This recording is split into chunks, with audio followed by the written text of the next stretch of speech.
পূর্ব ঘোষিত ৩ দফা দাবি আদায় না হলে দেশের সব ইঞ্জিনিয়ারিং কলেজ ও প্রকৌশল বিশ্ববিদ্যালয়ে ভর্তি পরীক্ষা বন্ধের হুঁশিয়ারি দিয়েছে বাংলাদেশ প্রকৌশল বিশ্ববিদ্যালয় বুয়েট শিক্ষার্থীরা। শনিবার রাতে ক্যাম্পাসের প্রধান ফটকের সামনে সংবাদ সম্মেলনে এই হুঁশিয়ারি দেন তারা। এ সময় শিক্ষার্থীরা বলেন, দাবি বাস্তবায়নে ৭ নভেম্বরের মধ্যে সরকারের গঠিত কমিটিকে সুপারিশ দেওয়ার আলটিমেটাম দিলেও সরকার দৃশ্যমান অগ্রগতি দেখাতে সম্পূর্ণরূপে ব্যর্থ হয়েছে।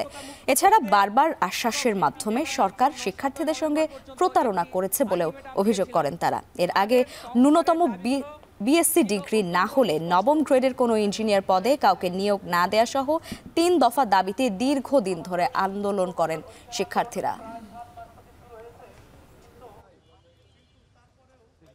কোটা নির্ভর একটি গোষ্ঠী টেকনিক্যাল খাতের গুরুত্বপূর্ণ পদগুলো দখল করে রেখেছে এবং অযোগ্য ব্যক্তিদের প্রকৌশলী পদে বসিয়ে দেশের অবকাঠামো ও জনগণের নিরাপত্তাকে মারাত্মক ঝুঁকির মধ্যে ঠেলে দিয়েছে।